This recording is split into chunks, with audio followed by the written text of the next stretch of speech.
Hi students, आज हम करेंगे एनसीईआरटी की रिमझिम पार्ट 2 का पार्ट नंबर 2। भालू ने खेली फुटबॉल। सर्दियों का मौसम था, सुबह का वक्त, चारों ओर कोहरा ही कोहरा, कोहरा ही कोहरा। जैसे आपने सर्दियों के दिनों में बहुत सारी धुंध आपने देखी होगी ना, जब आप स्कूल जाते थे तो वहाँ पर खूब वाइट वाइट सब जगह दिखाई देता था, बहुत सारी धुंध। एक शेर का बच्चा सिमट कर गोल मटोल बना जामुन के पेड़ के नीचे सोया हुआ था।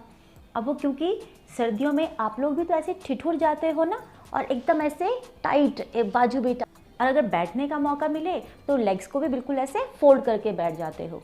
तो शेर का बच्चा वैसे ही बहुत छोटा था और सर्दी के मारे बिल्कुल सिकुड़ कर हाथ पैर ऐसे करके गोल मटोल सा बना हुआ जामुन के पेड़ के नीचे थोड़ा सुस्ता रहा था, सो रहा था। इधर भालू साहब सैर पर निकल तो आए थे, लेकिन पछता रहे थे। क्यों पछता रहे थे? उन्हें लगा कि इतनी धुंध में क्यों मैंने ये मुसीबत मोल ली। रोज़ सैर को जाते होंगे और आज भी उसी चक्कर में निकल आए, लेकिन बाहर मांद से निकले तो पता चला कि इतना कोहरा है, इतनी ठंड है। तभी उनकी नज़र जामुन के पेड़ के नीचे पड़ी। आंखें फैलाई, अक्ल दौड़ाई, आहा फुटबॉल। सोचा चलो इससे खेलकर कुछ गर्मी हासिल की जाए। आपको भी तो जब टीचर्स बोलते हैं सुबह सुबह ठंड में, जब स्कूल पहुंच जाते हैं, ठिठुर के आप ऐसे बैठे होते हो, हाथ पॉकेट्स में होते, तो क्या करते हैं? चलो थोड़ा सा वार्म अप हो जाओ, हाथ रगड़ो, जंपिंग करो, एक्सरसाइज करने को बोल देते हैं, तो बॉडी वार्म हो जाती है, उससे गर्मी मिलती है। और ऐसे ही भालू ने भी सोचा होगा कि चलो इस फुटबॉल से थोड़ा सा खेलता हूँ और मेरे शरीर में गर्मी आ जाएगी। आप देखा ना ताव, मतलब कुछ नहीं सोचा ना समझा, भालू जी ने पैर से उछाल दिया शेर के बच्चे को और उन्हें लात मारी जोर से, जैसे आप फुटबॉल को मारते हैं, क्योंकि वो तो फुटबॉल थी उनके लिए। उन्होंने मारा जोर से पैर और शेर का बच्चा तो उछल गया। हड़बड़ी में शेर का बच्चा दहाड़ा और फिर पेड़ की एक डाल पकड़ ली।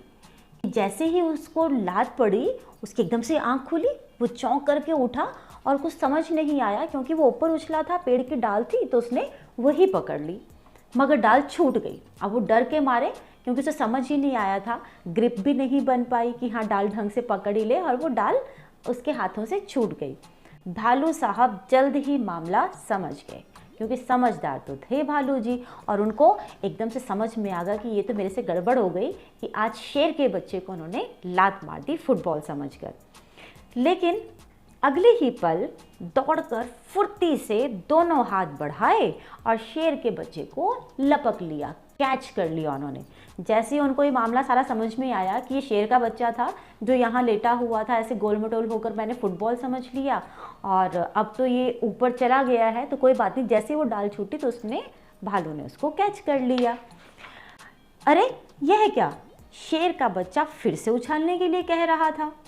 अब भालू जी को समझ में नहीं आया क्यों ऐसा लगा, कि शेर के बच्चे को ऐसा लगा जैसे वो भालू जो हैं उनको उछाल उछाल कर खेल रहे हैं। आपके घर में भी छोटे बच्चे होंगे, भाई बहन हो कोई, तो आपने देखा होगा कि मम्मी पापा उनको थोड़ा थोड़ा ऊपर उछालते रहते हैं और बच्चा किलकारियाँ मार के खूब खुश होकर के हंसता रहता है। और ये भी क्योंकि छोटा सा ही बच्चा है, और इसने सोचा कि भालू दादा मुझे तो ऊपर उछाल उछाल करके खूब खेल रहे हैं। एक बार फिर भालू दादा ने उछाला, 2 बार, 3 बार, फिर बार बार यही होने लगा।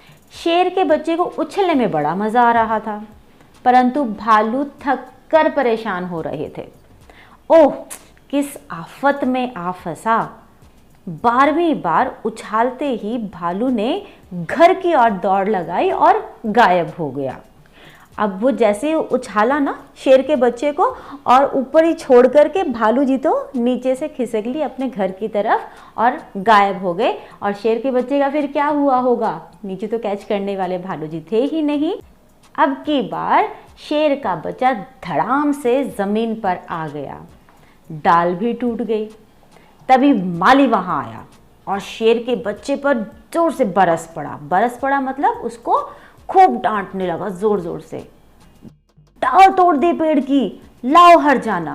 हट जाना क्या होता है बच्चों? पनिशमेंट के तौर पर जब हम किसी को पेनल्टी लगा देते हैं कि अच्छा, आपके स्कूल में भी होगा, अगर आपने फूल तोड़ा तो माली काका आपको हट जाने के तौर पे कोई दंड दे देते होंगे, या कभी कभी कहीं कहीं पर जैसे सड़क पे अगर आप कोई नियम तोड़ देते हैं तो वहाँ पे हट जाने के तौर पे पैसे देने पड़ते हैं। तो यहाँ पर भी माली ने कुछ ना कुछ तो हर्जाना रखा होगा जो उसके बाग में आकर के पेड़ों को नुकसान पहुंचाएगा, फलों को नुकसान पहुंचाएगा, तो उसके लिए कोई ना कोई पनिशमेंट माली ने ज़रूर रखी होगी। और वही पनिशमेंट, वही हर्जाना ये शेर के बच्चे से मांग रहा था। शेर के बच्चे ने कहा, ज़रा ठीक तो हो लूँ। अब उसको समझ ही नहीं आता, एक तो बेचारा ऊपर से आकर के नीचे गिर पड़ा। माली ने कहा, ठीक है, मैं अभी आता हूँ और तब तक तुम ठीक हो जाओ, उसके बाद तुमसे हर्जाना वसूल करूँगा। माली के वहाँ से जाते ही शेर का बच्चा भी 9 2 11 हो लिया। उसने सोचा, जान बची तो लाखों पाए। अब ये कुछ मुहावरे इन्होंने बीच में डाल रखे हैं। 9 2 11 होना मतलब बहुत तेज़ी से वो भाग गया और ये सोचने लगा, जान बची तो लाखों पाए, मतलब अगर जान बच गई तो सब कुछ बच गया। तो ये थी इस पार्ट नंबर 2 भालू ने खेली फुटबॉल की कहानी। और अब देखते हैं इसके अभ्यास को।